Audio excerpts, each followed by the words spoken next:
Well, I gotta say, ladies and gentlemen, tonight is gonna be a special blunt thoughts. It's gonna be a little bit of everything. I know we usually talk Mets. It's an episode that I'm very excited for. Very excited for, as we have a guest that I know rubs Mets fans the wrong way sometimes, cause he's perfect for blunt thoughts. He shares his blunt thoughts. He now has his own show called Unleashed, right? Where he is unfiltered and he gives it to you the way it needs to be given. So sometimes we don't like to hear things the way that it needs to be given. But tonight, we're gonna have a little fun with him. We're not gonna stick to just Mets. We'll do a little Knicks. We're gonna get to know him. But I got my guy Brandon Tierney coming up. So stick around. We're gonna have some fun. Be right back. We putting work, turning nothing into something. They feelings hurt, we turning nothing into something. Give a fuck if they don't like me. Cause all this bread I count excites me. Turning nothing to something. Nothing into something. Turning nothing into something. What up, what up, what up, what up? What's going on, everybody? What is going on? And welcome to Blunt Thoughts, episode 68. And like I said, tonight is a special one, as we do have a guest, a very special guest, as my guy BT is in the building. Let's bring him up, Kweisi. Let's not even waste no time. That's my bad. I should have told you we weren't going to do all of this.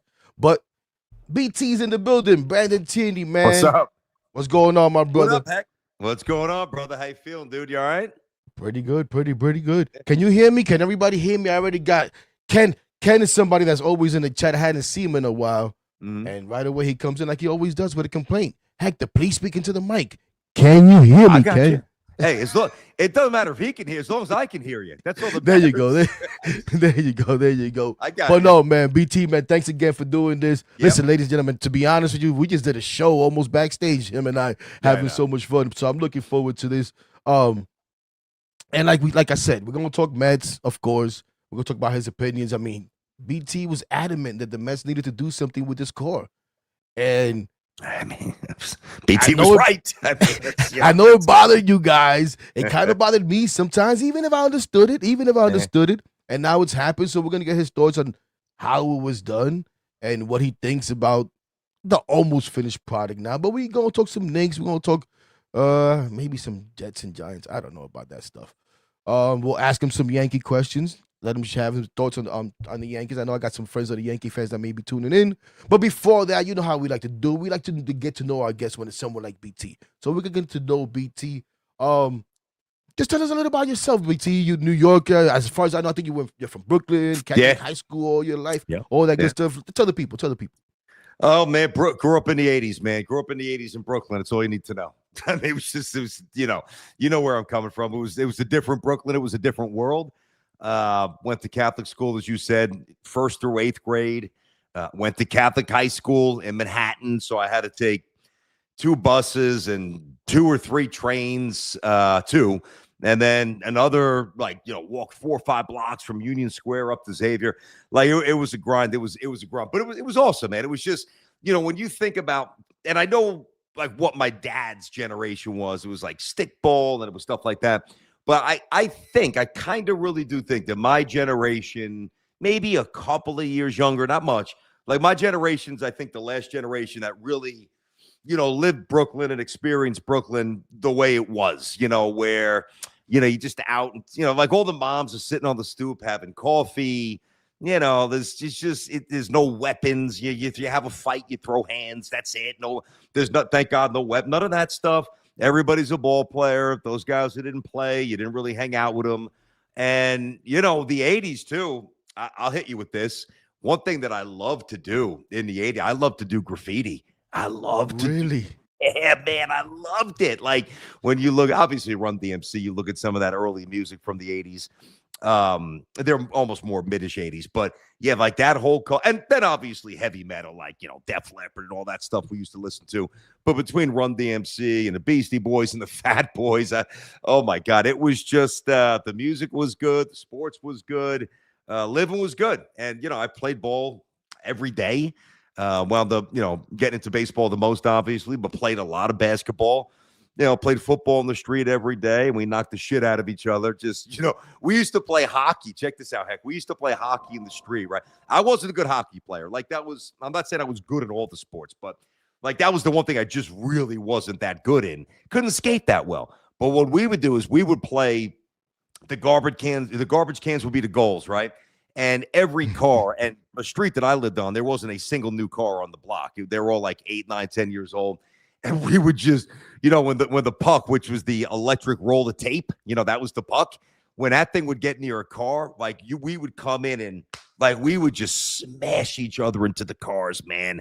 And we would it was the best. I remember, dude, I remember we had, and my dad used to get so annoyed.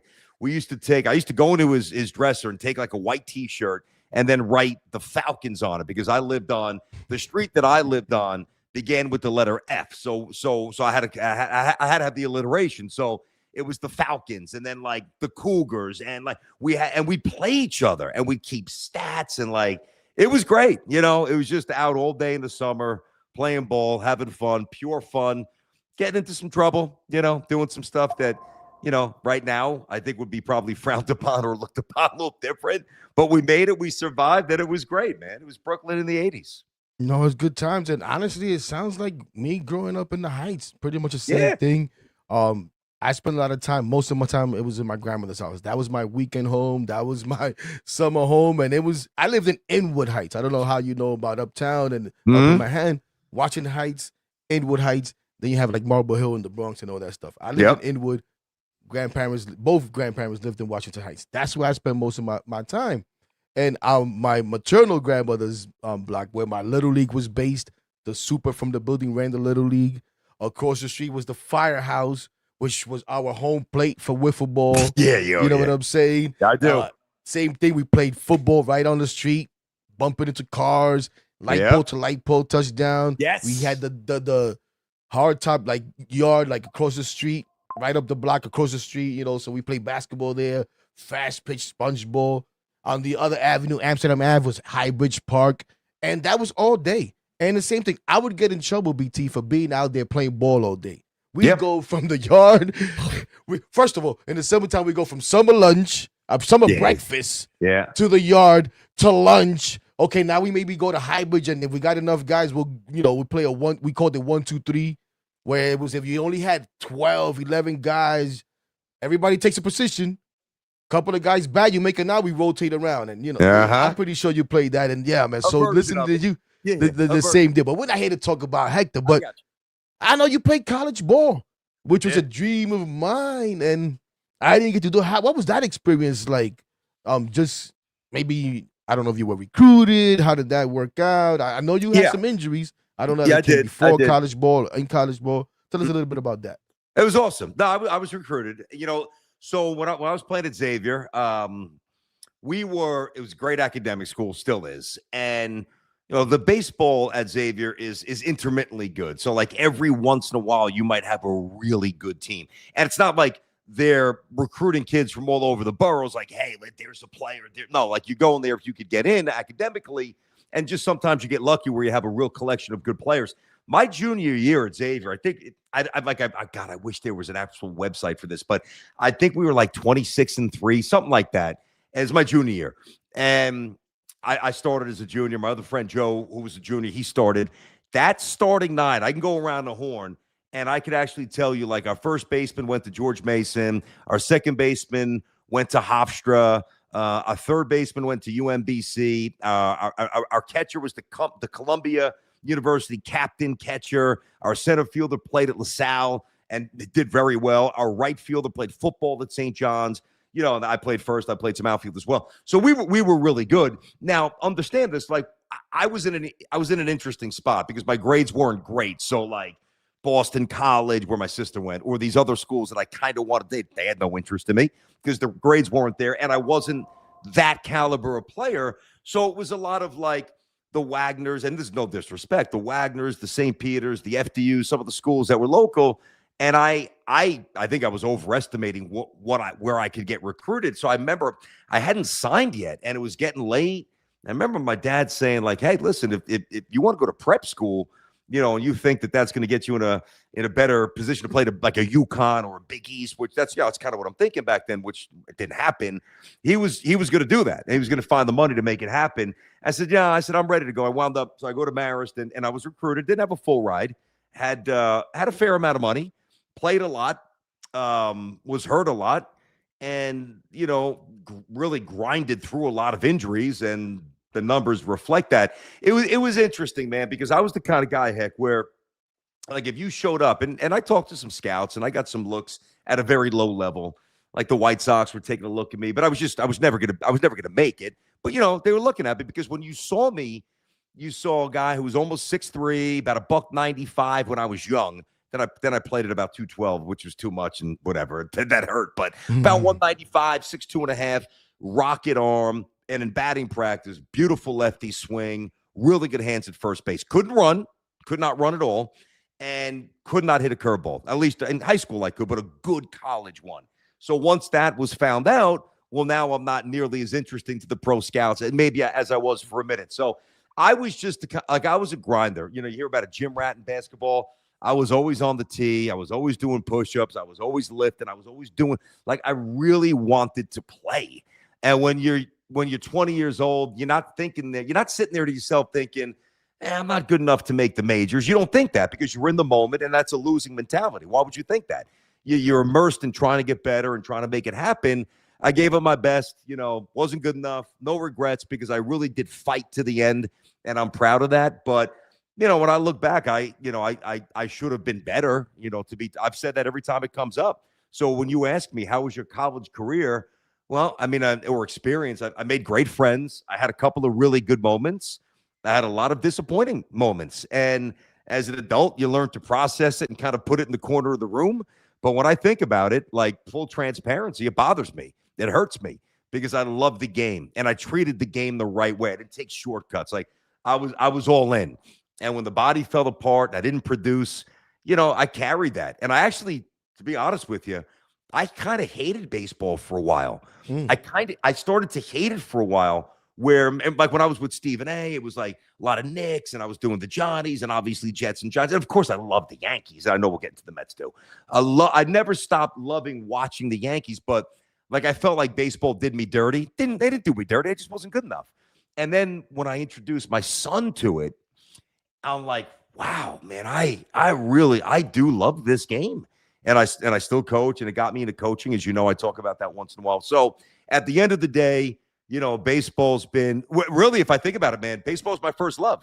I mean, outside of my mom and my dad and my sister, my grandparents, and family love, the first thing that I can really think, and maybe WWF with my grandma was number 2, but the first thing that I really truly look back on as a 4-year-old, as a 5, asking for a wiffle ball bat for my birthday or a Yankee shirt, it was baseball. So, but I fell out of love with it for a minute. It hurt me. It did. No, man, and I hear you. And listen, man, this is why I wanted to have someone like you on, because I say this, and this might sound crazy to some people, right? But for someone like me, who that was my dream too, there was nothing you can tell me about anything about you need to focus baseball. I'm going to be a professional baseball player, and that was that. Now, the difference is you talked about putting in the hard work. I thought I was putting in the hard work, right? But when my dad told me, Hector, you got to run. You got to do this. You got to do that. I said, Dad, you watching this? They don't practice. This is my, because I was pretty good. At least I thought in my head, I was pretty good. And, people tell you you're good. And I believed it, I guess. You know what I'm saying? So I do. I thought I worked hard. I didn't work hard enough. And then the school that I ended up going to for high school, the exposure wasn't really there. Which high school? Which one? You would have no idea. I went to a small Christian high school. It was the name is Mahan Christian Academy. It was on 204th Street and 9th Avenue. Wow, it's up you there. may know about St. Jude is a Catholic school, but it was elementary, so you may or may not know about St. Jude. So it's funny, and not to cut you off, but I like a lot of those schools. Like when I was at Xavier, we played St. Ray's, we played Salesian, we played All Hallows, we played Regis, we played Sacred Heart. Like, so I know Iona Prep, I mean Mount St. Michael, right. I know Stepinac, I know all the schools. I don't know that school, so it must have been Yeah. pretty small. Yeah, But those schools, I think, were those schools still CHSAA or Yep. right? Yeah, We all- no, CHSAA. played PSAA, so No, it was like private school CHSAA. athletic league. No, Was the league that we played in. It was definitely CHSAA, Catholic High School Right, Athletic we played Association. PSAA, so it was I got private you. school Okay. athletic league. So we had schools like Martin Luther King, Uh-huh. Smithtown. I'm from out there in Long Island. Look at We you. played all over the place. We Look at played it. Went to Timothy Christian in Cranford. New Jersey. What Private was that? school, Cranford. I know you. Private school, the M&M line. You went to Cranford. Yeah, It's yeah. a private school. Right. Well, I'm just messing with you, dude. CHSAA it's not public, buddy. I know. It was just a different level of private got you. school, you know. Yep. So yeah. So when I listening to you on the radio, listening to you, you know, your experience afterwards and how you got to WFAN and all of that, it was like, man. And for me, it's like my regrets is that I didn't put in the hard work because I said, okay, maybe I wouldn't be a Major League Baseball player, but you go, you play some college ball, and Yeah. doors open up, right? Yes. Maybe you become a coach, maybe Yep. whatever. Maybe I would have taken communications. I wish I would have known stuff like that. I know. Listen, I do this for fun now, right? But Mhm. as baseball escapes and you learn about WFAN, just looking to watch, I'm on the road. How do I keep up with a baseball game? Oh, Hector, this is radio station called WFAN. They play the Mets. Yeah. What? Okay. Yeah. Listening Yeah. to a game, and after the game, I don't even Post-game remember who the hell show. it was. Such and such, hosting the what? Okay, let me listen to this. I know. Boys. Me too. I know. That's how it And, starts. and I was hooked, BT. I was hooked. And then Me too. that became a little bit of a dream, of course, and whatever. That's not what we're here for. But so that's why I appreciate guys like you and our buddy Sal, who Yep. I've become friends with, because it's like, man, I can like kind of almost live the dream through these guys a little bit. You know what I'm saying? I know it sounds corny because we're almost peers, like especially you and I, almost the same age, right? I'm a couple of years older than Sal. You're maybe 2 or 3 years older than me, but like I appreciate you guys a lot, and I appreciate you doing this again. Yeah, dude. Let me ask you, as By the we way, transition into Yeah, the go ahead. sports. Yeah. I mean, go ahead. Sorry, go ahead. I was gonna say it doesn't sound corny because so you're talking to me and I hate I'm just using this just to keep the conversation moving. Like, when somebody says, oh, they made it as an actor, they made it as a broadcaster. I never look. I'm just saying it now just to keep it going. I don't look at myself as, even when I was on the Fan and all the other great things I've had a chance to do, I never allowed myself to look at it like I made it, because like I've always had like a Rocky mentality. And I don't mean Rocky when he's got money. I mean Rocky when he's hanging out with the bookies and he's bouncing the ball and then he's wearing the leather jacket, because, I had to earn it. Right. So when I had to really earn it. So when you talk about like respecting the path of me and Sal, I'm even though I've been in this business for so long, I've never become so diluted in my mind and so far away from reality that I can't appreciate and respect how I felt when I was trying to get into it. So when you're sitting there saying you find out about the Mets games on the radio, honestly, man, like I would fall asleep to the Knicks games on the radio. I would fall asleep, not to the Met games, but I would fall asleep and I would wake up and I would hear the sports. And even before it was all sports, So I get it. There's something about this spoken word and the imagery. It's an art. I mean, really, radio's an art. And you hear somebody speaking and they're connecting these thoughts in your head. And I just found that, wow, nice dunk by LeBron. I just found that magical. And it was like a drug when I was young. So I get it. Like, I feel you on that. Even though I've been doing this my whole professional career, I remember that. I remember what it felt like to just desperately want to get in the door and just desperately somebody say, yeah, here's a microphone. We're going to actually pay you, not much to start, but we're going to pay you to do a show. And I remember my dad is very much a pragmatist, where he's like, I'll never forget this. He's like, take the police test. When I told him what I wanted to do, even in college, take the police test just in case it doesn't. No, I'm gonna do it. I have no idea how I'm gonna get there. We'll figure it out. But I've gotten great respect for NYPD. I don't want to be a detective like you are at that point. That's not I don't want to do it. I want to do this. Because I actually did want to be a cop at one point. Yeah. That's funny. But you got to take those chances, dude. Like that. It speaks to having that inner belief. And my mom was probably the only one who was, and that's moms, dads like have to like worry about, I know moms work too, but paying for the home, the old school, the mortgage, the car, the school. Moms are more like, oh, you can have a dream. And that's why moms are amazing and moms are different than dads. And when you blend those two together, you hopefully have a great household, which I did. But I think my mom was the only one who really thought that I could make it early on. Like she was the only, me and her. And that was it. Yeah, listen, I'll be remiss if I don't acknowledge everybody in the chat. We appreciate you guys, man. All the comments. Even though Met fans, BT. A lot of Met fans showing BT love. I didn't introduce you to him before. I got my boy Kweisi who helps me out a little bit. So if you see comments pop up, that's my guy Kweisi popping them up. You can pop up a little bit of hellos and some of the compliments for Heck too. You can pop those up too, Kweisi. You mentioned your dad, and I'm not gonna go through the whole thing with how you went through on your last show, how your dad, your mom, they were with you every step of the way. I forget all the steps that you took, Detroit, West Coast, all of that good stuff. But you've also mentioned your dad, and I could be wrong, but your dad was a Mets fan, no? Still is. Well, he was. I say still is. I say still is because I'm looking over to my right. You know what?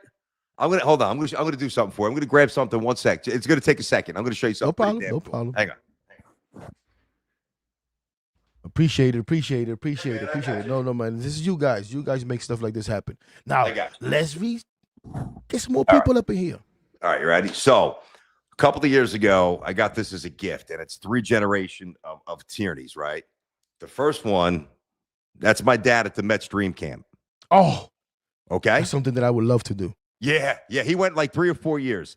Then that's me, and that's at Marist. And then that's my son when he was 6, maybe 7, but I think he was 6 there. So I know there's a little reflection, maybe not the best thing for YouTube, whatever.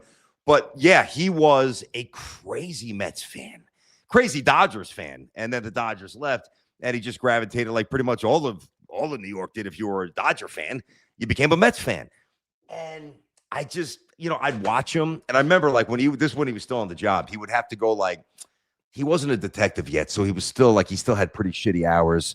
And a lot of times he would like work from like 4 to midnight. I just remember as a little kid laying on basically on the couch with him after he'd play softball that day, like 2 or 3 games, and he would take me, and he was like just rested up for the job, and he was always watching the Mets. So I joke around, but I just loved Nettles, and then of course Mattingly, that was a wrap, and I just became a Yankee fan on my own. But I joke around, and Met fans don't like it, and I'm kind of kidding, but I'm really not. Like when I tell Met fans that I know more about the Mets than a lot of Met fans, if not most Met fans, I'm talking about the history. I don't mean like the minutia from 4 years ago. I mean, you go back to the 70s and the 80s and the 90s, it's because my dad always had them on. And hey, listen, if I may have rubbed some Met fans a little bit the wrong way over the years, they got to get over it, man, because at the end of the day, let's call for what it was and what it is. BT was right. Well, BT and and we're Sal gonna get were into both that. right. We're gonna get into that, but you mentioned knowing the history of the Mets, and that's another bone I got to pick with you, which I don't know if I want to go right now to, but it's something that your pops should check you on too. And it's something you say about the '86 Mets and them not getting along, and when the clubhouse nowadays came up and were there issues in the clubhouse, and when Sal may or may not have called him toxic. I apologize, Sal. Yeah, that got hijacked. And he was right too. That got hijacked. But yeah, I listen, I know. And I have fun with him with it. I know you do. Whatever. But you know what? Let's do that right now real quick. Let's do that right now real quick. Because you know what I'm talking about though, right? How you've said a couple of times that the '86 Mets, they used to fight. They were fighting. They didn't get along. Yep. That's not true, BT. What do you mean it's not true? Okay. Wait. Are you telling me that on picture day that Keith Hernandez and Darryl didn't start swinging on each other? In Are 89. you telling what? In '89. No. Are you telling me that during the '86 season that because I remember one of them called Wally a little redneck, like there was division. There was, I don't know. Now, I'm going to keep it real. I'm not saying it was black, white guy. I'm not saying it was that. No. I'm not saying that. But there was definitely, it felt like there was a little bit of that. like Wally Backman, whatever. I think he called him a little redneck. Look it up, Google it. I'm positive that's the word. That I don't remember too much of, but the fight was in '89. The Keith and Darryl fight. That was picture day 89. So we know by that time things were starting to get a little crazy. Playing time, Mookie wanted to, you know what I'm saying, play a little bit more. Lenny one maybe. 86. That team fought against other teams. That team fought in the elevator with guys. That team fought in bars maybe, but they were together. Well, so they got arrested. They got arrested in Houston. Ron Darling, Timmy Tuffle. Right. So I remember. So when you would say that, Benigno would say, "Oh, the '86 man." I'm like, no, these guys are wrong, man. Yeah, but I think you're omitting. Yeah, I think you're omitting some stuff. Now, to be fair, if I have the year wrong with the photograph, okay, if that's true, and I'm going to look it up, I won't make sure. Then I'll own that. But they were a very unique combination, and the '77 and '78 Yankees had this as well. They couldn't stand each other. Like Cliff Lee, was it Cliff Lee and like Goose Gossage and. Like they got into a fight in the shower, and you knew Thurman and Reggie couldn't stand each other. But when it was time to throw down on the field with like Carlton Fisk and Thurman, or Carlton Fisk and Lou Piniella, it was everybody come and support each other. And I think the '86 Mets were very similar to that, where when they would charge the mound, and they did that at least 3 or 4 times that year. The fight at third base with Ray Knight and Eric against Davis. other teams, though. Yes, against other teams. No, I know. My issue is They were a together team. I don't think they were fighting each other, but. Enough of me talking about it. So this is what I did. Because again, you would mention it a couple of times. So Keith Hernandez was hosting with Richard Neer during the holidays. I said, this is my chance. Okay. Let me call Keith and ask Keith about this misrepresentation of the '86 Mets. So and stuff that I remember, and stuff that you learn as you go, and all that. It plays abruptly. Sorry. I got you. And when I hear you guys speak, a team that got along, you guys fought against everybody else. But you guys went out and hung out together and, had parties, or whatever the case may be. But there's people now saying, oh, the '86 Mets hated each other too. Who cares if the current Mets don't like each other? And if Keith could just shed some light on that and really tell us what the '86 Mets were about and how they got along and all that stuff. Because it's me as a big fan of that team, that I think it's being misrepresented a little bit.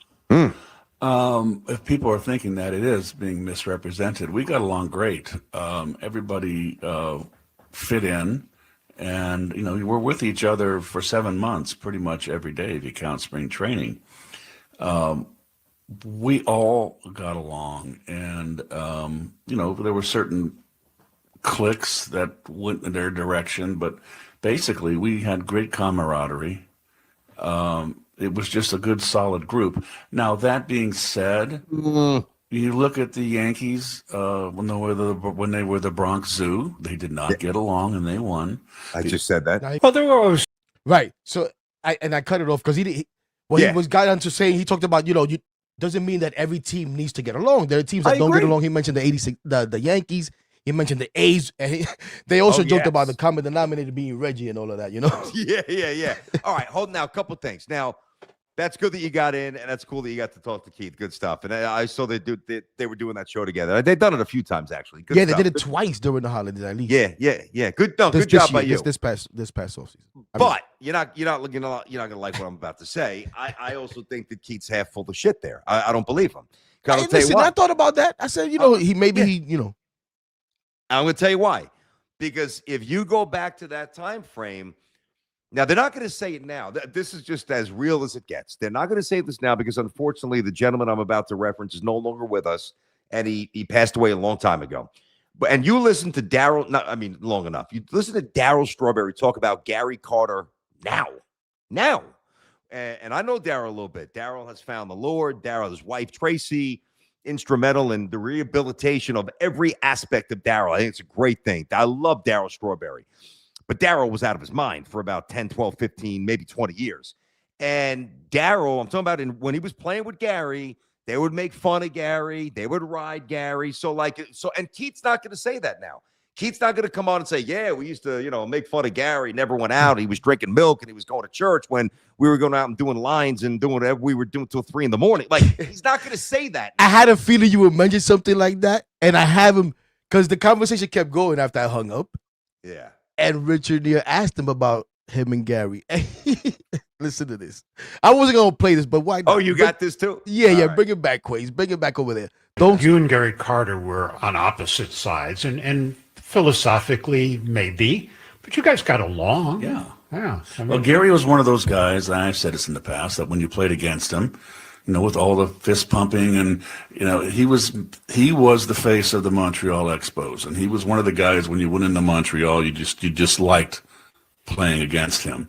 As a teammate, he was great. And, you get to know someone, you're not competing against each other, trying to beat each other. You're now a brethren. You're on the same ship, and we got the same goals. And Gary was great. And Gary was, played hard every day. I had no issue with Gary. Yeah, I never really thought Keith, but I never thought that Keith really had the issue with Gary. I think it was more some of the young guys. Now, remember, at that point, I'm not saying Keith wasn't partying at all, but Keith had already had the drug trial. Yes. Okay, so Keith was at a little bit of a different point in his life, and those new young bucks were coming up. Doc and Darryl. I don't know the involvement of Kevin Mitchell with some of the off the field stuff, but K. Mitch was young. Dykstra was a lunatic. Backman was a nut job. So I think it was more those guys who, and again, when it's a teammate and he's very different, and the different is very good, like church and family, and you're 10, 12, 15 years younger, and you jab them. I'm not saying it's the worst thing in the world. And by the way, it doesn't matter if you win. Like, that group was able to show that whether I'm right or wrong, or a little right or a little wrong, or Keith's kind of misremembering how, whatever it is, they won. So it doesn't matter. But what does matter, back to this current crop, which had to get ripped up. Sorry, Met fans, we told you about this. You got to take it you had to take a wrecking ball to this core. And if they were winning, you wouldn't have once heard us say, whether it's the word toxic or toxicity or elements of toxicity, however it was framed, that wouldn't have come up on our show, because it wouldn't have mattered if they were winning. But when you're not winning and the same core's together for a couple of years, guess what? You got to break it up. No, for sure. And since you want to go there, let's go there. I before we go there, Dad is a Mets fan. Was it rebellion? Why Yankees? No. Yeah, it's funny. I know, really, it's because I loved, and I didn't like Reggie. I don't know why I loved Willie, but Nettles, there was something, I was a lefty hitter. And I think it was something as simple as, and I remember, I only saw Greg for like a year or two, that I really remember him. And then Mattingly came. And then once Mattingly came again, it was a wrap. No, I was not the rebellious type. I know you hear that a lot, when people talk about, when I was younger, I did this because it's the opposite of my dad. I didn't think that. I was terrified of my dad. I was scared shit of my dad. Like, my dad was cool. Honestly, my dad was cool as hell. My dad was the kind of full disclosure, like, all right, you with your girlfriend, all right, just be smart, cool dad. All right, you're out with a couple of your buddies, most of whom he coached at some point basketball, and one of your buddies at an earlier age bust out a beer. All right, I get it. It's the world. Don't be an idiot. But cool, right? My dad turned into a lunatic when there was an issue with school and there was an issue with any sort of disrespect. So there was never a common theme or mindset of mine to try to like get back at him, to be different. Like, I would push him, and I was terrified of him. Like, when he exploded, I was scared. I admit it, I was scared. But it was the closest relationship you can have. To this day, God willing, we thank God we still have it.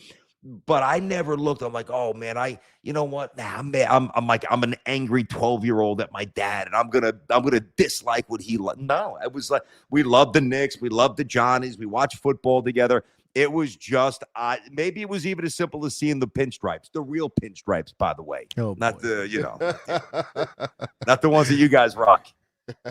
Well, let's have some fun. Okay. So, like we haven't already.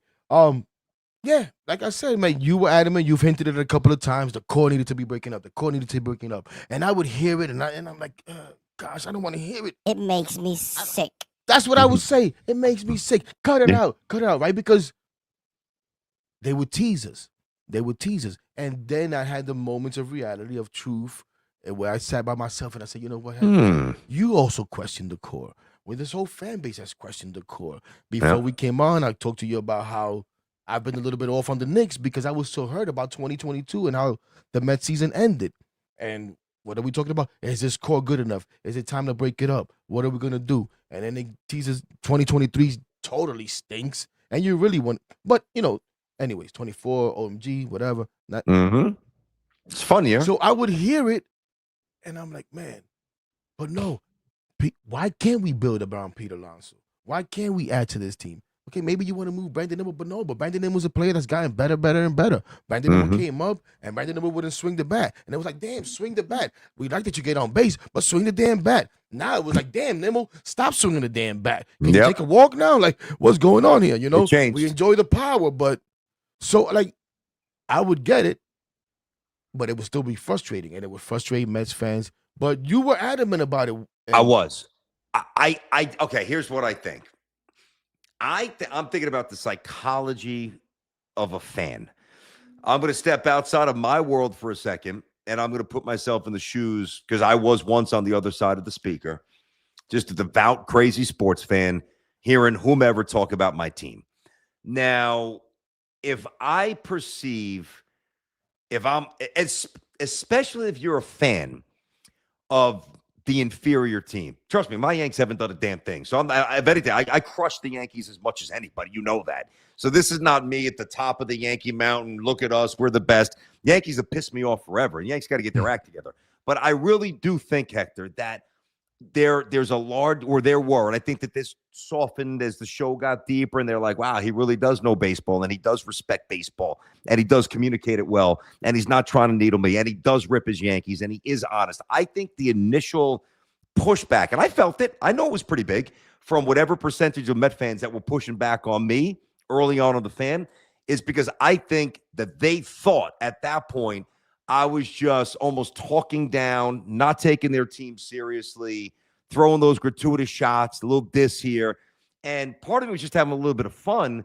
But really, if you look back at most of the things that I said, almost all of them came true. So you didn't like it in real time, but it doesn't mean that I was wrong. But in real time, you're like, yeah, this guy's coming sideways about my team. And there was resentment and resistance. And I really think that that's the crux. Now, I think at the end of the day, maybe I'm wrong. I think most Met fans are like, yo, BT's pretty cool. Like, I honestly, I believe that. Not all of them. I think more think that than not. More than not. Not 90%, but 51% to 49%. Slightly more than not. And I think it's slightly more than not because I do think at the end of the day, when I talk about baseball and how I study baseball and whatever level that I played at, I think people know that I really do respect the game. And I think that they can hear that I really do respect the Mets.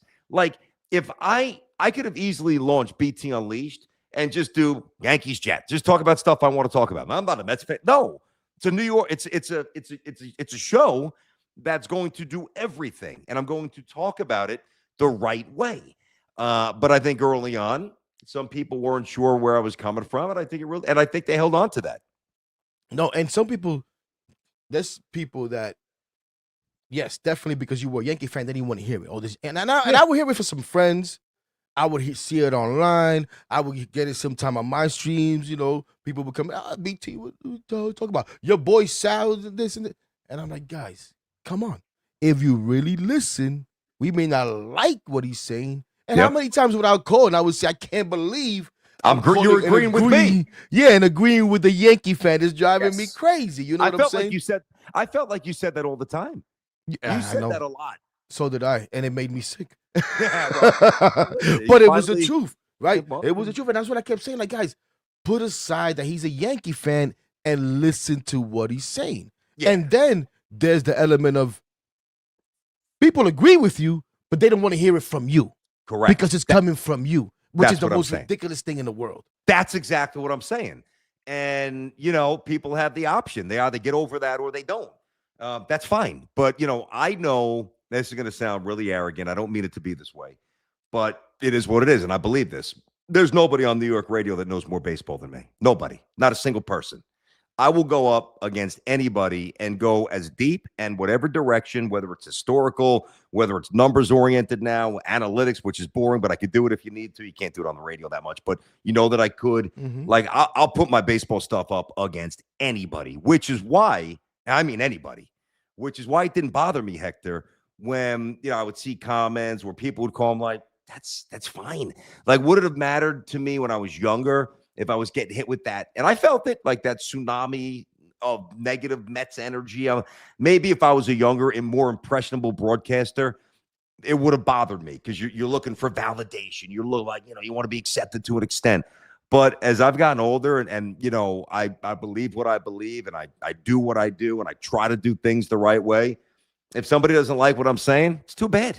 You don't have to agree with me. I get that. But I'm not changing for you. I'm not changing for somebody. That's just the way it is. Right. No, and that's the way it should be. It wouldn't be BT unleashed if that's true. If it was any other way. It's just like, true. People think I call my blunt thoughts because this guy's a pothead or whatever. That's what I thought. Right.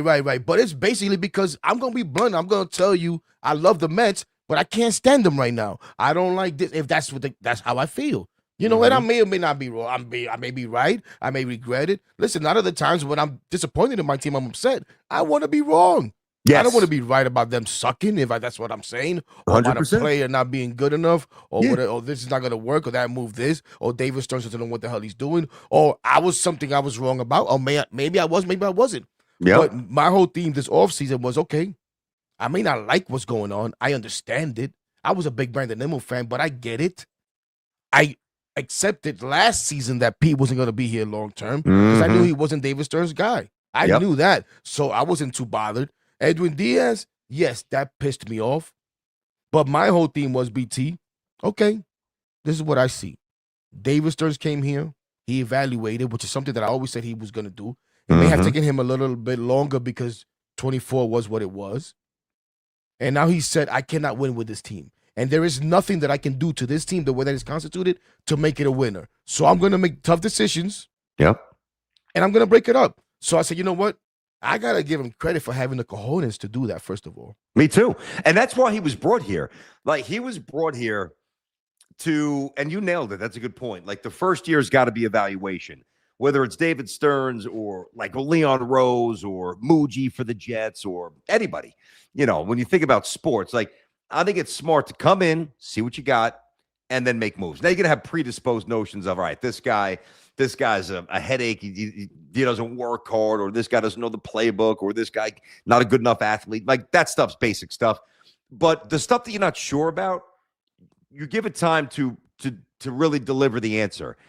And I almost think if 2024 was like 2025, I think the energy would be totally flipped. And I do think Met fans are coming around now. But, anytime you have, kind of like, if you think about it, kind of like Brian Dable's first year.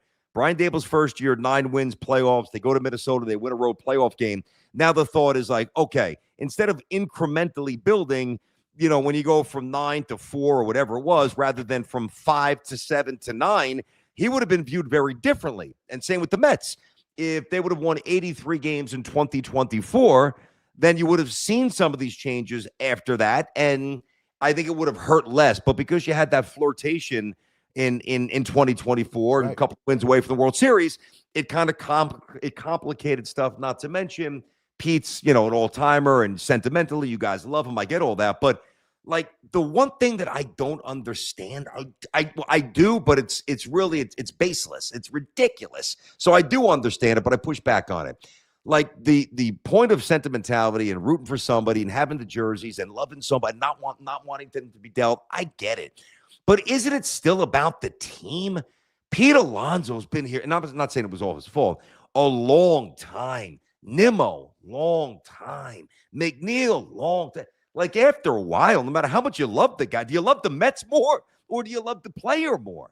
So I know it's complicated emotionally for Met fans, but I think you guys are going to be much better off. I think you did a great job this offseason. No, absolutely. And one thing I kept saying is, listen, I just turned 50 last week. Hey, happy birthday. Thank you. I've seen players come and go, right? So players going to come and go. Guess what's going to happen? I'm still going to remain a Mets fan. Exactly. So, yeah, it hurts to see them go a little bit, and, you vent. I do my videos. David Stearns makes me sick. What the hell are we doing? Da-da-da-da-da, whatever. But okay, now we're over it. Now I got to root for David Stearns. He's the one that's still here. Correct. And if he succeeds, the Mets succeed. If the Mets succeed, we're all happy at a parade on the Canyon of Heroes. And that's what we all want, right? That's the objective. Well, yeah, that's what you should want. Right. That's what you want. But But I feel where like I was wrong, BT, and I was happy to be wrong and again, this is debatable. This is what's on paper so far right now, and it's exciting. Is a contender? I don't know. But I felt like, okay, they're gonna blow, smoke screens in front of us. They're gonna tell us we're trying to compete in 2026, but he's still looking ahead because he didn't like this team, and he needs to now build a team in his own way. He needs to rebuild this team. It doesn't mean that we're gonna lose 100 games like the Astros did for 3-4 years. Mm-hmm. You know what I'm saying? You say rebuild and people go crazy. Are you nuts? How are you going to rebuild with Francisco Lindor and Juan Soto? Well, when you subtract 5 big pieces, you're fucking rebuilding. Excuse my French. It's a rebuild. It could be a fast one. When you go out, then you get legitimate ball players and you don't just go turn it over to the minors. Mm-hmm. You understand what I'm saying? I was a little wrong in the timetable because now with the moves, I could say he's trying to contend. Now we can debate whether he's done enough. But I think he is trying to contend as opposed to me saying, yeah, they're going to just, build a competitive team while giving a pathway to the young guys. I bought into the young guys play. We got to let the young guys play. They're still doing that, but, yeah, to an extent. you still got bona fide major leaguers on this team, which is what we all wanted to see. Yeah, and you have an ace, which you didn't really have last year. Yes. That was the shifter right there by going out to get Peralta. Now you got, a real a legitimate top of the rotation guy who, by the way, is a great clubhouse guy. And all he's done is win a lot of games in Milwaukee. So that's great. Now, so he's just going to be a good pitcher. And then, a little less pressure on McClain because you got the veteran ace. And now everybody slots down one spot in the rotation. Like, I remember when they signed, they made all the moves they made and they signed Polanco, which I actually like. But, and I'm like, ooh, if this, is this all they're doing? Like that would have been different. Like if there's no Bo Bichette, you guys got one of the stud clutch hitters in the game, and you got one of the best pitchers in the game, and you got rid of players who are flawed. They have some great strengths, but ultimately, whether it's a lack of foot speed, a lack of defense, a lack of plate discipline, or whatever it might be, Nimmo getting a little injury prone last couple of years here. With the shins, I just think that there's a real upgrade, and it's going to give the Mets a chance to win. I think they're going to be, 89, 99. I think the Mets are definitely a playoff team. So I think that they'll straddle that fence of being a playoff team while still getting a look at Benj and getting a look at eventually Tong and getting more McClain and maybe a Jet Williams if he's not dealt for somebody else. So they're doing both. Well, he was already dealt. Don't forget on Jet Williams. Not Jet Williams. You're right. Benj is still here. Yeah, I forgot about Jet. True. Jet's gone. Sproat's gone. My bad. But what they're doing is they are giving the Met fan a runway to be really excited about Lindor leading off, Soto batting second, Bichette batting third. It's pretty good to start. Ace pitcher. We'll see if Devin's as good as Diaz. Probably not, but he should still be pretty good. And then some other good players, but you're also getting answers in other areas. Like, I think McClain is a beast. I think that Tong has a real chance to be really good. I think Manaea is going to bounce back. Mm-hmm. Holmes was fine. Down the stretch, Holmes was your best pitcher. The weekend series in Miami, he's the only guy who gave you length. Everybody was 2 innings, 3 innings, 2 1/3, you're gone. So I just don't think, and I don't think Met fans think this anymore either, but I think they did a month ago. It went from depression to guarded optimism to what I now perceive the Met fan to be pretty pumped and like, okay, we got Peralta, we got an ace, we got Bo, we got Juan, we got Lindor. Let's go. For sure. Let me ask you something before we continue that conversation, just because I don't want to forget. And since you kind of like mentioned those guys, and listen, I thought Holmes had a great year. It drove me nuts every other day, every other week when Mets fans, he has to go to the bullpen. He has to go to the bullpen. Like, I'm like, why? Yeah. He's doing perfectly fine. Yeah, I agree. Yeah. But what do you think about these guys, Holmes and McClain, pitching in the WBC? And I like the WBC. Yeah. But I think it should be, I'm just case by case, player specific. Holmes, starting last year for the first time in I forget how long. right? With the Pirates, right? It was a while. Right. With the Pirates, I think it was like Yeah. 7, 8 years. I forget About that. the About that. gap, right? Yeah. Yep. So, I don't need you now ramping up quickly to go pitch in high leverage games in March, where I should be taking it easy with you, monitoring how you're going to bounce back because you were good last year. Now I need to see if you're going to hit a wall now. Yep. Because you maximize your innings. And McClain, come on, you're a rookie. Nice. Do I really need you going to the WBC and messing around there? Like, I would also like to have my eyes on you and control your progression through spring training and so on and so forth. So those two guys, as we sidebar real quick. They're very different ones. I mean, one's a vet who, but even though it's a new role, the other one's a pup. I think it's, I would say this. I like the WBC. I don't love it, but I do like it. I'm not here to just dump all over it. I think it's very good baseball when you get to certain. Yeah, leave that to Sal. Yeah, he hates it. Him and I go have battles over that. He hates it. But you get Puerto Rico, you get DR, you get United States with Judge the captain. You got baseball going on. You got Japan. So it's good, high quality baseball. My biggest issue, and this is what you're asking me, is to be ready to pitch, full exertion, which they are when they do. You are amping up your preseason throwing routine in an unnatural manner to get yourself ready to compete in the WBC. So it's less of the incremental, all right, come there middle of February on a non-WBC year, right? Report to Port St. Lucie or Tampa, stretch, throw, run, throwing innings simulated, little BP, 15 pitches, intra-squad games, split squad. You just keep working your way up, your way up, your way up. But when you're dialed in and you're facing some stud from the Dominican Republic and you're the United States and you've got a 3-1 lead or it's a 2-2 game where you're playing Puerto Rico and you got a stud coming up, you're looking to get that guy out because you're wearing the red, white, and blue on somewhere, certainly on your hat or on your arm or so or your chest. So you're not going to just go, well, you know what? I'm not really ready for the season. You're going to go into compete mode. And I do think it's a little bit early. I do think that that's a little bit of an issue. I choose not to fixate on it because it would kind of ruin the enjoyment of the stage. But I think it's a real thing. I think if you talk to kinesiologists and other doctors and doctors who study movements and the arm and the elbow and the shoulder, probably not the best thing, probably not advisable, but they're going to do it anyway. And, it is what it is. Right, and again, I don't want to be a hypocrite about it because I love the tournament. I love the tournament. Yeah. Obviously, I'm Dominican. I'm not rooting for Puerto Rico, but for me, it's a little bit of a bummer that Lindor's not able to play because the insurance doesn't approve him, and so on and so forth. They have a whole bunch of guys, and they even threatened to him. Well, they were close to not supposedly pulling out of the tournament, whatever. But But like I said, for me, it's a case-by-case basis. And I just, in a selfish way, as a Met fan, those two guys, I wouldn't want to see them going. Now, all these other guys, Vientos want to go play for Nicaragua. Well, he's got to go play somewhere. He's got to get some work. Soto DR, you know what? Let's go there. Let's talk about that. Now that the team, it's not complete. Well, no, before that. We'll get back to that. Let me ask you. The way the offseason plan was implemented, as someone who wanted to see them take this path, as it's going along, what were you thinking? Like I said, because for me, it was like, okay, we're not going to really do much. Although I always kept saying the only way David Stearns is going to land some of these guys is if they fall back to his, where he likes to deal. The short-term deals, high AAVs, and so on and so forth. And we saw it almost landed Tucker and obviously Bichette and all that. But the way the offseason plan was implemented and has played out, what's your take on that?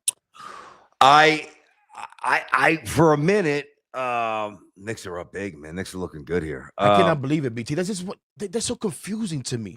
Yeah, I know. I'm watching them the whole time. Like, you guys really gonna lose to the Lakers? You gonna let the Lakers come in on their one trip to the West Coast? LeBron on his way out and come and kick your butt. And yeah. No, they look all right. I look up and now they're up 9. They were down like 7, 8 points almost the whole time. I know. I stopped paying attention. I look up, they're up 9 points. I'm like, oh, okay. Yeah, they look pretty good. I would say this about there was a point when they started getting rid of the players like Pete Signs with Baltimore. Obviously, Nemo Dell, they messed up the Diaz thing. I agree. That was the one foul up. Like, they messed that up. But I just thought, I'm like, because I didn't think they were going to get Tucker. And I didn't think at all that they were connected to Bichette at all. Like the Yankees had these basic, hey, checking in like they always do, due diligence. But I didn't even really think the Mets had laid any foundation with Bo. So when they didn't get Tucker, I'm like, oof, that is all right. That's a and then bang, next day Bichette. I'm like, oof, that's a plan right there. That's a carefully crafted, buttoned up, diligent executive who knows what he's doing. And that foundation was laid in December. The story came out late. It's not like they said, well, Tucker's going to the Dodgers. Call Bo. Bo, how about $42 million a year? What do you think? No, that's called really being immersed in your job and having a couple of different balls in the air and being ready to pivot. And I think their pivot's great. You can make the case that because Soto was going to move to left or Tucker was going to move to left and another lefty stick, another high-priced outfielder, you can make the case that Bichette, and I believe this, is actually better for the Mets than Tucker. I absolutely believe that. No, I think so too. I think I agree. Tucker, but I wasn't. And then you hear about, is he going to be able to play in New York? And sometimes that stuff doesn't really matter, but sometimes it does. Yeah. And I kind of like pay attention to it a little bit. So I was a little worried about that. I see someone in the comment just said, "Oh, Steve Cohen got pissed off that the Mets didn't land Tucker, and that's why they went and got Bichette." No, that's not true. Do you feel that this offseason has been, because this is early on in one of my videos or whatever that I did, I was like, this offseason we're going to find out if David Stearns has true autonomy in this team, the autonomy word, right? If David Stearns is in charge here, right? And the way we're going to find out is how Edwin Diaz and Pete Alonso are handled. Now, I agree. I think Diaz, he just dropped the ball. He underestimated or whatever. Cool. Pete, I don't think there's no question in anyone's mind at this point that David Stearns was in charge of that. And there's been reports by Heyman and Sherman how he was left to handle that whole situation. And he felt like, okay, you're not going to get a 5-year deal anywhere. You're not going to get no more than the 3-year that I'm willing to offer you. Good luck. Yeah. You know what I'm saying? I do. So do you feel like, that's my question to you, is do you feel that this has been David Stearns' off season and the plan that he sees has been implemented the way that he sees it, and he went for Tucker just because, hey, he's still out there, let me see if I can get in now at the levels that I want to play at? Or was it Steve Cohen getting upset and saying, hey, we got to do something, the fans are going crazy, let's go after Tucker. No Tucker, we're going to get Bichette. No, that happened the year before when the Amazing Day, like the fan festival, the fans were all over. That happened. I believe. Yeah. There you go. I believe that happened the year before, no doubt. This year, I think this was the first year where the fingerprints are all Stearns. It wasn't like Cohen was like, feeling frisky and everybody's unhappy. Do this, like just being a petulant, almost like a George Steinbrenner. Go get the back page. I'm like, no. I think that he fully, maybe for the first time, fully allowed the guy that he hired to come in and to fix the Mets and to change the Mets and to rebuild the Mets and eventually to maybe have the Mets win a championship for the first time in 40 years. I believe this was the first offseason where every move that was made was 100% his. This is the vision. He wants to get quicker, more of a net. And I know Bo Bichette's not a great shortstop defensively. We'll see how he is at third. I get that. So it's a little counter to espousing run prevention and all that other stuff. But every other move that's been made is in line with that. Getting a little more athletic, more pitching, getting a little more, lefty righty oriented where it's more of a split. So I think that this is Stearns' show, and I'm curious to see how he does it. I think he's going to do a good job. He's a good baseball man. And that's how it should be. Yankees girl, good to see you back. Welcome back. Don't worry about it. BT's a Yankee fan. We'll give you some Yankees. I don't know. She bumped into a Mets show a couple of weeks ago. And she was upset. We're Yankees. I'm a Yankee fan. I'm like, hey, I'm sorry, but we're Mets fans here. This is a Mets thing, man. It's supposed to be everything, but I've gotten stuck on the old Mets. I don't even talk Knicks like I want to or anything like that. But we'll get into a little bit of how BT feels about the Yankees and all that stuff. Listen, BT, I'm looking at the comments here. Yeah, the comments are great. And some of them go. These guys, they have their own conversations sometimes. Yeah, I know. It's insane. I saw them. They're talking about Puerto Rico and where you from in Puerto Rico, and I'm going here, I'm going there. It's amazing. And then they also talk about the show. A lot of them, happy to see you good chemistry with BT and Hector. That's because BT's a pro. You're gonna make anybody look good. I'm just hanging Yeah, out if I could with work with this, if I could do a show with Sal, I could work with anybody. Oh man, this is way back. Ken mentioned handball as one of the games that you played outside. I remember. I didn't play handball. No? No. Interesting. No, you know what? Handball, where I'm from, handball, there were two types of people who played handball. The old Italian guys, and when I say old, I mean like the girls that I went to grammar school, like their dads. So like younger than I am now, but old for when I was 9. They seemed old, right?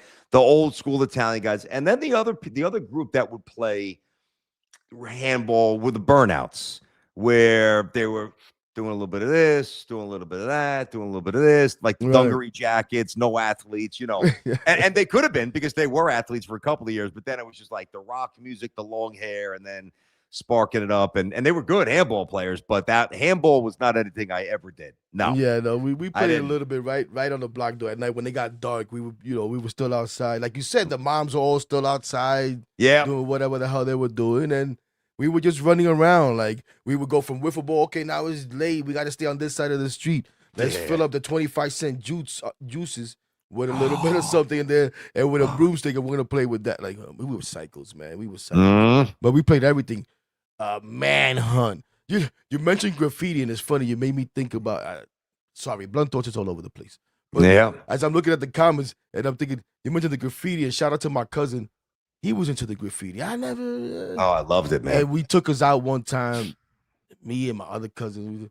Let's go, BT, and he takes us into the train tracks. Oh, I did that. Oh yeah. Oh hell no. Oh yeah. Yeah. One time I was done. Plus, I wasn't that creative. No. My thing, take me to the baseball field. Watch this. I'm going to actually do this for you right now. Hold on. Let me just I got to make sure I don't move my camera. I'm going to throw a little tag right now for you. It's what I would actually write. I'm going to show you. I guarantee this is going to look dope. I guarantee it. But shout out to the chat, man. Great comments. My guy Jeffrey says, BT, you were always fair about the Mets, even if I didn't always want to hear it. Yeah, I appreciate that. Oh, I agree. Man. Thank you. I agree. Ready? Hang on. Look at this. Look at that. Still got it. Look at that. I couldn't even do that, dude. And then I'd write like a 1988 here, and you do like a little star. You church it up there. Oh my God, are you kidding me? I can still do it. The people miss you, man. I appreciate it too. I miss them too. I'd be lying. I don't miss the. This is gonna sound wrong because this is not a shot. Because I'm always gonna. And I'm sure you know. Respect for those of you guys that don't know, BT's doing his own thing. BT Unleashed, and I watch it. Not all the time. I watch it. Listen, man. I'm small potatoes. BT opened up a show. He blew up. He has 1 million followers and all kinds of stuff. I don't have 1 million. But it's getting there. It's getting there. So you can still find my guy, and it's usually like 10 a.m. You do it almost around the same time. I go on at 10. Yeah, I go on at 10. Right. No, listen, I don't miss WFAN. That doesn't mean I don't have respect for WFAN. Got a lot of friends there. Had a good run there. Had a great run with the company, doing 10 years national with Tiki. Same floor, same company. So that's why you haven't heard me say a bad word about the company. You never will, because I don't really have anything bad to say. I mean, when you're in radio, and even if I did, I wouldn't, because that's just not the way that I was raised, and that's not going to accomplish anything productive. I'm just going to keep my head down and battle and fight and grow what I'm growing. Like if I get wrapped up in, what happened? Oh, woe was me. I wouldn't have almost 20,000 subscribers. Like I wouldn't have sponsors who are signing on this week. I wouldn't have a complete studio redesign, which is coming in a week or so. Like this whole thing's going to look sick, bro. So like this is getting everything that I have in my body. Like I'm in my mind and my spirit, and everything that I'm made of is going into this new endeavor. But listen, at the end of the day, man, when you say that the people miss me, that is probably the only thing that I don't miss driving in. I don't miss being on the air for 4 hours, which is crazy. It's so long. I don't miss that. I don't miss the drive home. I don't miss spending a ton of money for a garage or gas or the Holland Tunnel. I miss the callers. I miss the callers. I do. There's a lot. I love taking the calls. I love chopping it up, getting after it, getting loud, getting into debates, having fun, laughing, agreeing to disagree. But again, it was listen, I'm not Mike and Chris. I wasn't there for 20 years, so I don't need to overstate this. But the one thing that I will say that I have said very publicly is that if I ran the station, BT and Sal are getting a 5-year extension. They're not going away. like that's just the way it is. Like that's the show. To me, that was the best. I honestly thought it was listen, the best show on the overwhelmingly, station. what I would hear from people is, because I've met a lot of people and I've become friends with people that call, right? Just from me calling, whatever, going out that time with Sal and stuff. And just one time I made a comment about a caller. That caller called next time, had fleas, give me his number. Him and I, but shout out to my boy Jack up on West Side, stuff like that. This is what sports does. This is the beauty of WFAN that's done because Sal and I are friends. You know what I'm saying? I know other hosts that have built friendships with callers or whatever. I don't know if you know anybody that you have that's become a friend because of the show or because of the radio, but this stuff happens, and it's just to me it's just great. But I just kind of lost my train of thought there. I'm sorry. We were just talking about. No, it's all good, man. Listen, by the way, that's happened to me too. I just, I think that when you talk about the radio, right now, we grew up reading the papers before FAN was even there, right? And when you read the papers, 2 a day. Yeah, oh yeah, me too. The news in the morning and the post later. I always sometimes 3. For me, when I find out, the Newsday covers the Mets, I need to go get the Newsday. I had to get Newsday too because they did a pretty good job covering, even though they were primarily Queens and Long Island. We would get some Pops Xavier, so I had to get the Newsday. High school. They were great with high school. They were good at high school, yes. And St. John's too. So I got Newsday was in the rotation once they came out. But like when you read, and that's your main source of sports, you might love a certain writer, right? But you don't really feel like you know them. I think the difference with radio is that when you hear Sal, when you hear me, when you hear Mad Dog for 15 years and you hear a little bit about the family and, when the show starts, the kids too, and then the kids off to college, like it's life. Like it really is. It's the most intimate, deepest connection, which to me is why radio is the best form of communication. Like, radio's changed so much. And each year, and I've said this, like each year, conventional radio becomes a little less relevant and a little less productive in terms of generating revenue because the pie gets sliced up a little bit by this show, this podcast, BT Unleashed, all this other stuff, right? And but what you can't, the reason why AI or none of this stuff will never just completely have it go away. The newspapers keep getting thinner and thinner and thinner. WFAN still has a full slate. Because you can't replicate opinion and you can't punch in, hey, AI, give me a solid take on the Yankees 7-6 win last night. You got to have somebody on the other end of this thing called the microphone, watching the game, caring about the results because he's a fan and he's invested, or she, getting on the air and letting it rip. Hey, we won, we're letting it rip and destroying somebody. So it's going to be healthy in that way. But just the connection, like think about before I met you at Citi Field, right? I met you when Sal, when you guys thought I was nuts because I was still rooting for the team and we were going nowhere. I know, but that's the first. that's true. But that's the first time I met Hector, right? So when you met me, I don't know how long you had listened to me, maybe even on a different station. You probably felt like you knew me a little bit more, even though we had never met up until that night. Because when you listen to somebody, you just connect deeper. So. A lot of love for radio, man. That's for sure. And you're right. Listen, at first you were doing the national stuff every now and then, pop in with BT clips, whatever. Yeah. And I was like, who's this? SNY, some SNY stuff. Man, who is this guy who just like, you know what I'm saying? Like, oh my gosh, and he's a Yankee fan. Some of that stuff. But then you get on with BT, and at first I'm like, whoa, this is gonna be interesting. And I said this to you guys, this is gonna be interesting. These two guys are both. I don't know if this is gonna work, but this is what I was gonna say. It turned out to be, and this is what I would hear from so many people. This is old school WFAN. This is what it's supposed to be about. This is what we've been missing, and I think that's why people are like feeling the way that they are right now, because it was two guys, like you said, just going back and forth about ideas, opinions, whatever the hell it may be, whether it's positive, negative, agree, disagree.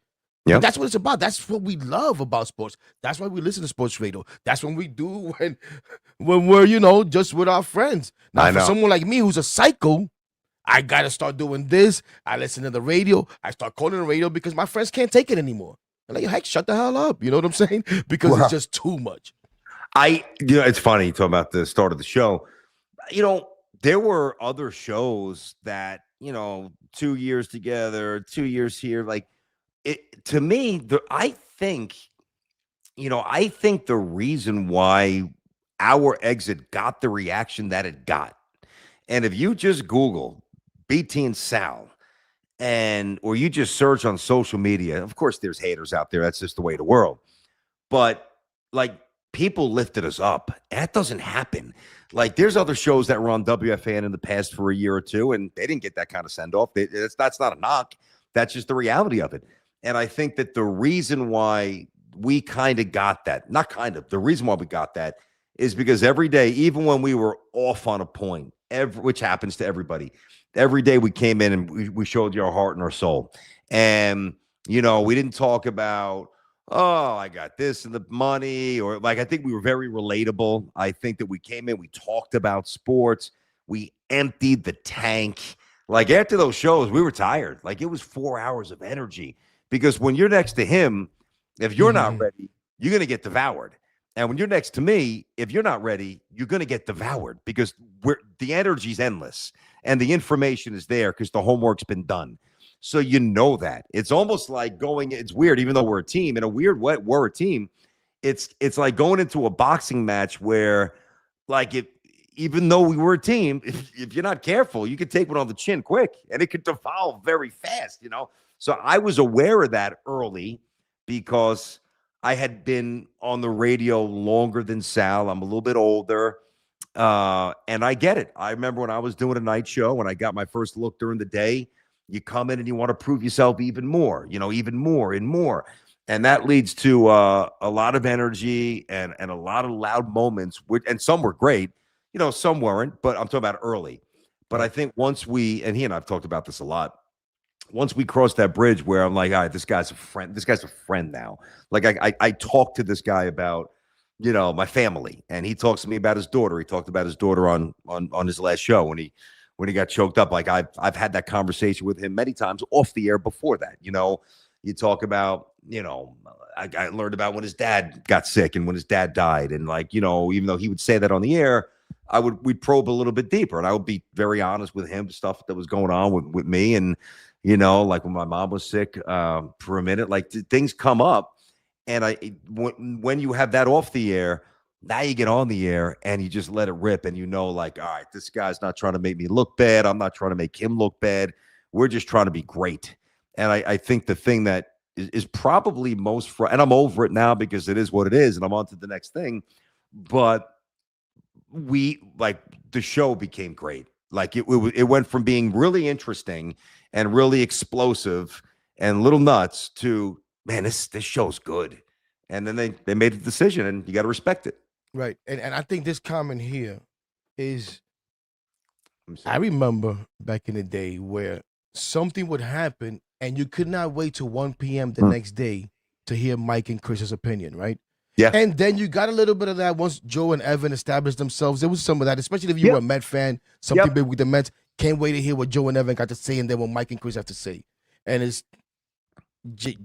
what the hell? I don't even know what to call this person. JSyck. I know. Tell me about it. Yeah, who says WFN isn't the same without BT. BT brought in new viewers and kept us excited to watch each show with anticipation. And that's what's missing. That's what's missing. Listen, well, all respect to Evan. Evan is still there, but I don't think there's anybody like, you know what? I need to hear what this person has to say about this game, about this play, about this decision by this coach or whatever, or some insight. Like for me, and you would know more to this than I would now as having been inside.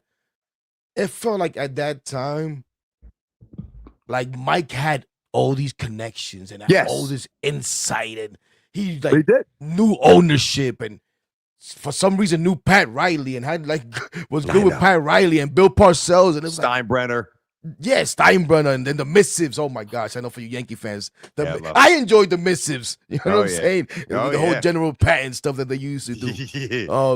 Just good stuff. But that element is missing. It is missing, and it was missing for a while. You guys brought it back, and now it's just not there. Well, I mean, that's that. I'm going to abstain from getting in on I'll talk about, I'll talk about us, and because listen, the thing when you're on the air for that, it's like a song that comes out or a restaurant. Some people are gonna love you, some aren't. I do think, at least sticking to us and sticking with us, I do think we brought that big feel. Like, all right, what are these lunatics thinking today? What the Mets just got Soto after BT and Sal talked about the Yanks and the Mets Soto for a year. I got to hear what the hell this show is going to sound like at 10:01 the day after they got Soto. Right. Or Yankees get bumped out of the playoffs. What is BT? Is he gonna literally throw rocks at Brian Cashman in Times Square? Like what? How much more can he crush Brian Cashman? Or after a Jet game, like the unkillable speech, or when it was fun with the King Cohen stuff. There were moments that felt really big, and like a little inside look. There it is, the unkillable. Somebody that appreciate it right there. They'll never forget it. They say. Oh man, yeah. I mean, me neither. That was crazy too, because I didn't even know what I was going to say, man.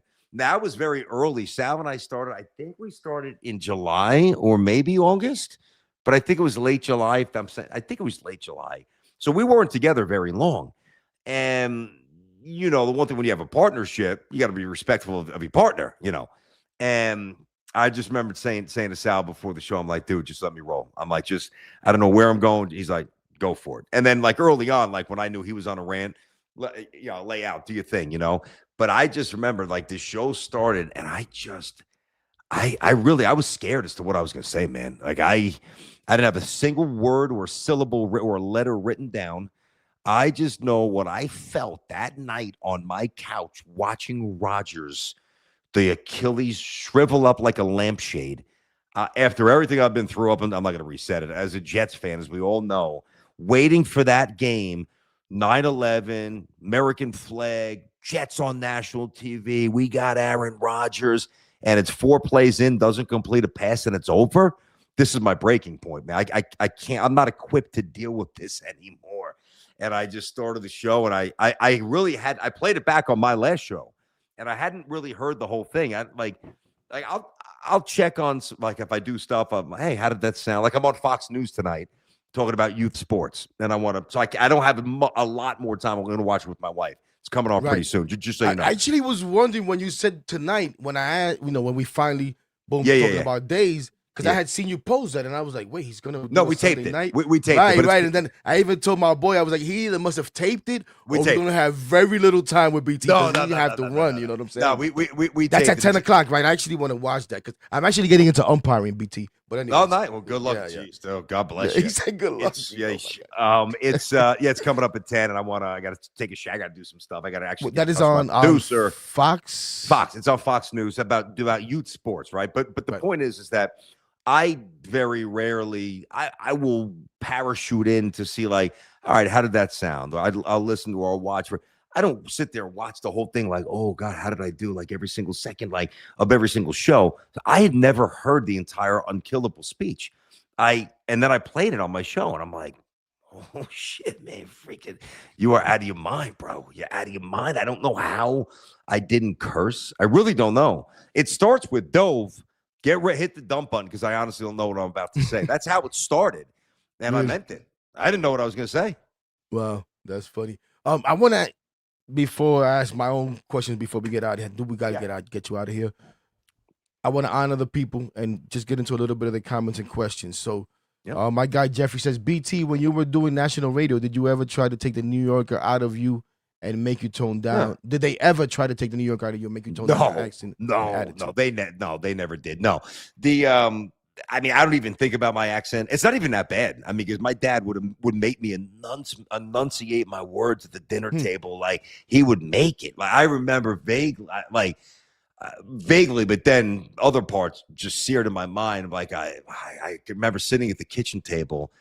And he'd be like, do you do homework yet? Like before CYO game, I'm like, I'd say something. I was young. I'd say something like, I ain't doing it, or I didn't do, or I brung like the wrong word. He's like, what? You what? And I knew what he wanted, and it would annoy me to say it the right way, and I would kind of ignore it. He'd say, what? You what?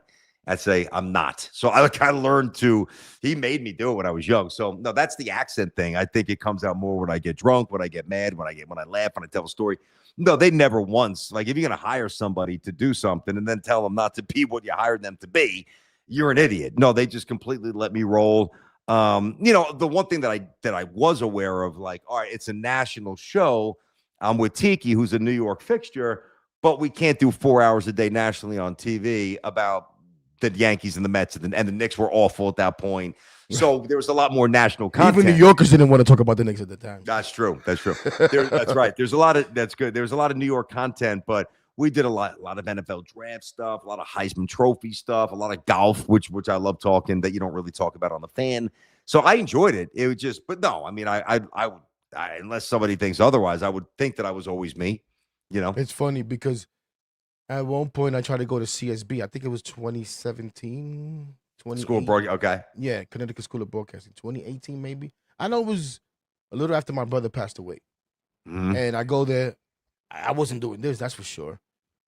I didn't know that they would make you do like a TV spot where you're reading off a teleprompter. They give you a little script, you got to read it, whatever. And then they put you in a little radio booth and you got to do a radio reading. So I do all that. Probably terrible. I don't know. I'm like, holy crap. I want to do something. Train me for whatever. I'll do the board. You know what I'm saying? I need to be in sports. This is my thing. I need to be in sports. I don't want to work 9 to 5. I need to be in sports. Get me in. And they say to me, well, you have too much of a New York accent. We can't accept you here. I said, what? What? Yeah.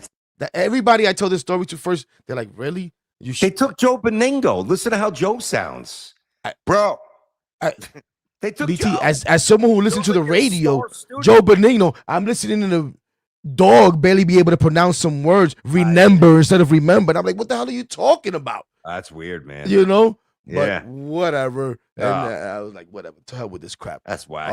So talk about New York accent. There was another one from Jeffrey that I was because it kind of follows up on that. Well, he said how difficult was it working on a national radio show with being such a New Yorker at heart. I kind of think you got into that a little bit. I did. That was a little bit like I really did enjoy the content. The only thing that was a little tricky for me is that I always wanted to be on FAN, and it was right down the hall. And I'm like, oh my gosh, yeah, right down the hole, man. And I'm on that. I did that show for 10 years, being Tiki on the net. Like, listen, it was pretty cool. We'd go to every Super Bowl. We'd go to the Final Four. Like I wasn't complaining. We were on TV. Money was pretty good. It was successful. A lot of affiliates, like 200 affiliates around the country. But I was like, man, I want to really be in that other studio, kind of get into that other stuff, And it finally happened. But no, you just had to be mindful of how much New York stuff you talked about, not how you sounded, but like what the topics were to an extent. Back to the WBC real quick. Listen, Carl Ortiz says, do you think that spring training should begin earlier and delay the beginning of the season when the WBC is on? No, I don't think that it's not a bad thought, but I don't think that you rearrange everything for one, event. Now, I think that you're a creature of habit for the most part. So to penalize everybody else, I mean, there's more players not doing the WBC than are. So no, I think you keep it as is. You make the adjustment. I mean, there's been a couple of injuries, but somebody's going to get hurt in infield, outfield drill. That's not playing in the WBC. Somebody's going to get hurt. Going first to third, and they go to hit the corner of the base, and God forbid their knee explodes. Like that happens. So, I mean, I get it. I understand the thought. I don't think it's necessary. I wouldn't do that. Yeah, that it drove me crazy with Diaz when he got hurt because that was my whole thing. Like this could happen anytime. And as someone who had the same exact injury that he had on each of my knees, I can tell you, it just like whatever. You know what I'm saying? I do know what you're saying. Real quick, because I do want to ask you a couple of more things on the Mets and then your thoughts on the Yankees offseason and all that. I got to get going, man. I know, I got you. My wife's waiting on me. Somebody says nothing much enjoying the chemistry between you two, and then someone who says that Hector can do radio. So I just want to prop myself up real quick. Anyway, there you go. Look at Hector saying he can do radio. There you go. What's your thoughts on Vientos and Beatty? I don't like Vientos. I like Beatty. Oh God, why are you cursing at me? I don't like Vientos. Can't run, can't field. Why would I like him? I get that. But as some. As someone Hold like on you now. who dismisses Well- batting average, is something we're gonna leave it alone. We're gonna have to do another BT on BT so we can talk about batting average and why you hate batting average so much as a baseball player and you're all but about hold on. OPS. Hey, so this is what you I'm guys having do. fun. No, I'm having a little fun. me too. But this is what you guys do. So you ask me a question, right? You don't like the reaction, but then you basically you kind of agree when I'm like, he can't run, he doesn't have a position. You're like, yeah, no, I know, but why? Well, because he doesn't have a position and he can't run. No, He's but a okay. baseball player. Here's my thing on this team right now, the New York Mets. What is if we're gonna say, besides the pitching, we're talking about just offense here. Yeah. What does this team maybe lacking a little bit of? Power? I would say I'd like to see another arm or two before Devin Williams. No, but forget about. I'm just talking about offensively. Offensively as a lineup. Offensively, What could this little team pop, use? Little pop, Little pop. probably a little power. Who has a little pop? If Vientos. Vientos has anything, Sometimes. it's Yeah. pop. Yeah, I'd have well, no that's true. BT. I'd have no problem right now plugging him into DH every day. My whole thing is when I hear Met fans talking about Brett Beatty's the guy, and I get it. Brett If you're Beatty's a gonna- better baseball player. better baseball player. baseball player. Better hitter too. Look at Is Brett. he really? Yes. His look at Brett. Brett Beatty's breakouts. I know the underlying numbers. I get Look it. at his numbers the last 4 months of the season. Like an 8-something OPS. Brett Beatty was bouncing around, playing second, playing third. Like Brett Beatty figured out how to be a major league hitter. Are you And- convinced that he can follow it up though, BT? Yes, I fully expect. I think Okay. I think Beatty's going to be. Now, I'm not saying he's going to hit 37 home runs and 301. Do I think Brett Beatty at the end of the year is in the neighborhood OPS of 790 to which is the low end, 790 to 820 or so? Yeah, 830. Yeah, I think he's good. I think he's definitely a better athlete. Vientos can't run a lick. No, He's you're got a right good about arm, that. but he can't field. I mean, I think Beatty could play left. I think he could spell Bo at third. I think he play second in a pinch. I think he play a little first. Beatty's much more valuable. You're And they comfortable with think Beatty that. in that utility role? Yeah. I Yeah. like a guy with a little more speed like Acuna who's gone. But, I mean, a guy could play. I think he can handle the outfield. Not everybody agrees. And I could be wrong. But he's not going to look like Todd Hundley in left field. I can promise you that. All right. I'm a you Vientos like that. guy, and Like I the would. Todd Hundley reference. Yeah, I would. Todd, oh my goodness, that was an experience. I would take Vientos bat any day. Beatty got to show me, and I know that some. And He listen, I did took- show you. Yes, and what he showed me was Vientos' bad season last year.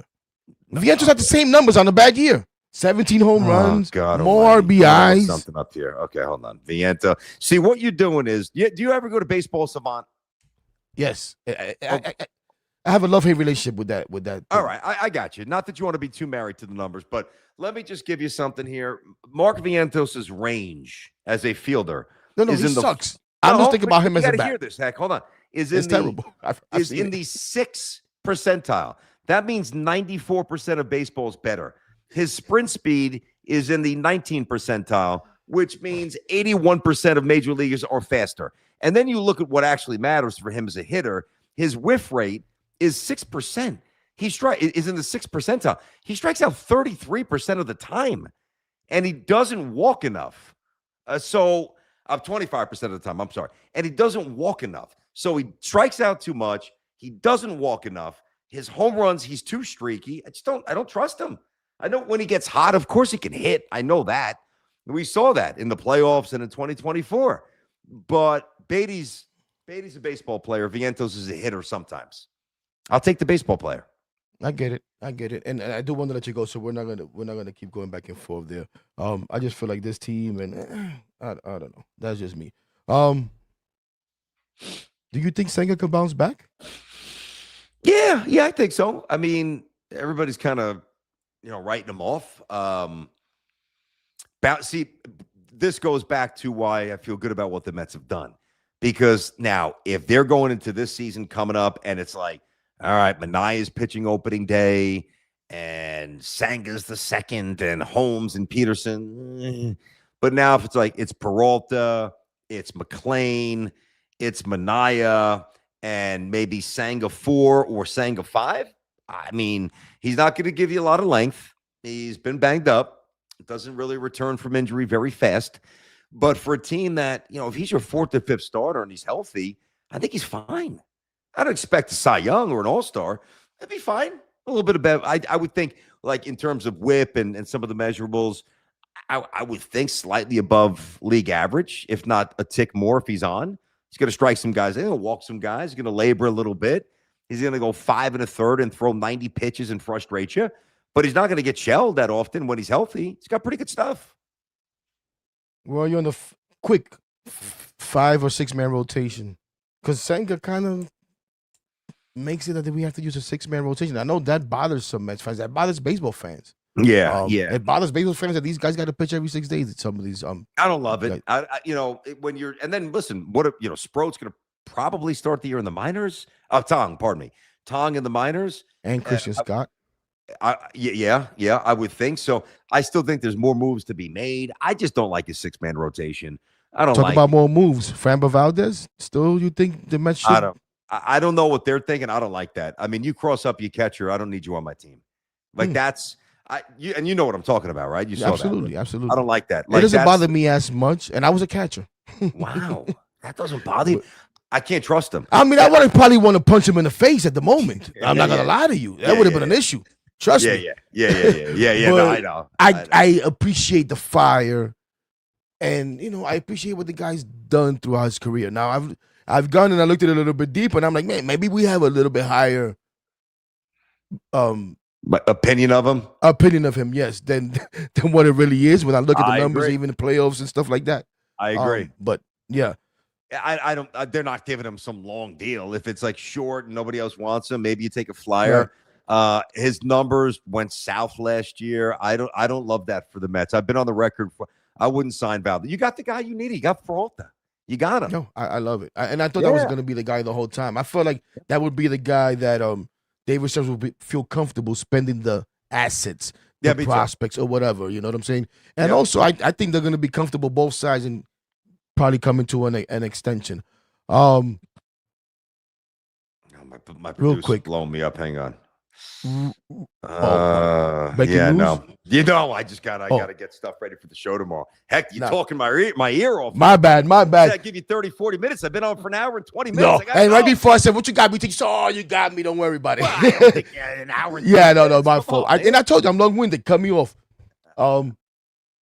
For my Yankee friends, where's BT on the Yankees, man? Running it back pretty much. Just Bellinger, hoping for some bounce backs yourselves with, Cole when he comes back. Rendon, I wrote Rendon. Rodon. Good riddance to guy. Rodon.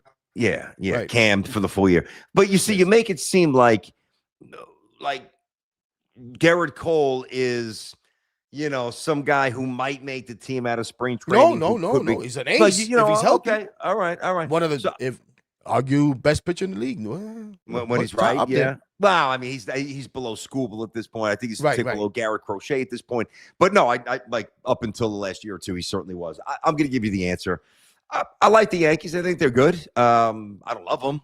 Don't have a leadoff hitter. I do not want, and I know he's going to be there. Don't want Grisham there. Don't want him batting first. He's going to. I don't like the lack of righties. That's why Bichette would have been great for the Yankees. Stanton's going to miss time. He's their main righty stick. I don't know what's going to happen in left field with Jones and Dominguez. But what I do think that the Yankees have is the Yankees, if Cole comes back, even if he's like 85, 90%, and I don't mean right away, eventually after 7, 8, 9 starts, right? I think the Yankees are going to have a chance to have the best rotation in baseball. I really do. And you get into a playoff series. Now, I don't know what this really, you'll never know. But instead of Luis Heel pitching that game up in Toronto last year, what if it's Garrett Cole?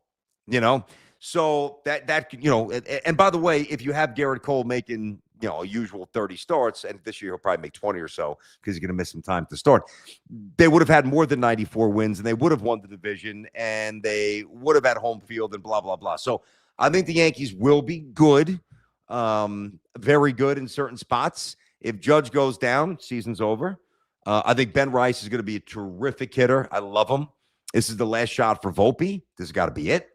I think that Jones or Dominguez is dealt. I would keep Dominguez. I just don't think Jones will ever make enough contact. And you got to get some more bullpen arms. So, they're good, but there's work to do. Great. Well, BT, I'm going to listen to one of my viewers here who says, I'm ignoring my guest, and my guest has to go. So I'm gonna let it go here. We're gonna leave the Knicks stuff alone. We're gonna leave our follow-up questions on the Yankees alone. But thank you so much for the time. Hopefully we could do this again. We'll do it again. We'll do it again. We'll do it again, man. No, listen. Thank you for having me on. I said I'd do it. I'm a man of my word. Everybody out there, appreciate you guys watching. Show Heck some love, man. I thought I was long-winded. I mean, oh shit, man, this guy talking sleep. This guy put you to coma. Nah, I'm just kidding. And by the way, I wouldn't be looking to run, but it's getting late. I got to do stuff for the show tomorrow, and my wife wants to watch the Fox spot. For sure. Yeah, I need to get my butt to bed anyways. I want to be up early and out there in the streets making some money. So there you go, brother. I like it. We both got to go. But again, man, thank you so much. We'll do it again sometime, and we'll get into more of the Knicks and the Yankees and all that good stuff. All right. But real quick, Knicks, contenders or pretenders, BT? No, you see, he still can't end the show. They're not going to win the championship. They're not going to win the championship unless they make a trade. They're not going to win. I think I agree. You know, good night, brother. They couldn't help himself. By the way, BT Unleashed, YouTube. Yes. Subscribe. Everybody else out there, subscribe. I do a show every day at 10. I go live. I've already got, I know Stephen A is going to be one of my first guests. I got the studio coming. I'm on every day at BT Unleashed. It's the same BT from the Fan with a couple of F-bombs and no rules. So if you like BT on the Fan, you're pretty sure you're going to love BT Unleashed. All right? There you go. For everybody that say we miss BT, there it is. You know where to find them now. And I'll put it in I think I've already put it in the description, all that stuff. Good night, BT. Thank you, brother. Late, bro. All right, Heck. I'll see you, pal. Yep. No doubt. Peace. And there it is, ladies and gentlemen. There it is. Thank you guys for joining us. Man, you guys, you know how Blunt Thoughts is, man. We go on and on and on and on. I did want to get to know him a little bit, so we got maybe spend a little bit too much time on his backstory. But I thought some of it was important, and then maybe a little bit too much on the Mets. But this is a Mets show. This is a Mets show, and this is what we talk about here. But there it is, man. We appreciate you guys. He thinks the plan is solid. I did want to ask him about the short-term deals and when do you maybe have to make a transition into having more consistency, right? Because that's something that I worry about as a fan is the consistency that you need to have to actually go out there and win a World Series, right? But we'll see. You could get lucky and win it in 1 year. Maybe we get lucky and we go win it this year. You should have brought that up before. I would have asked him. You should have brought that up a little bit before. Don't leave it all up to me. This is the people's show. But I do got to get out of here. Would have loved to chop it up with you guys a little bit. But shout out to everybody. Appreciate you guys. Like BT said, you miss BT.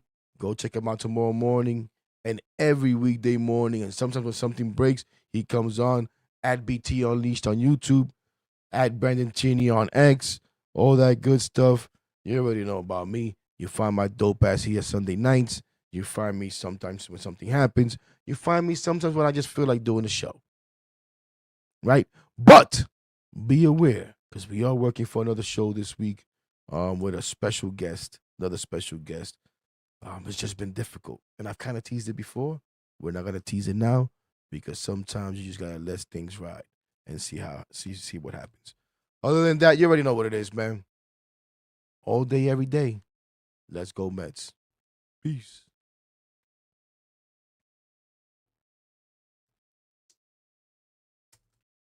Click full of animals and we made ourselves with minimal. Fuck you, no subliminals. Putting in this work, nigga. That's why they feelings hurt, nigga. Swear we need a hearse cause we rep our shites to the dirt, nigga. If I'm in the club.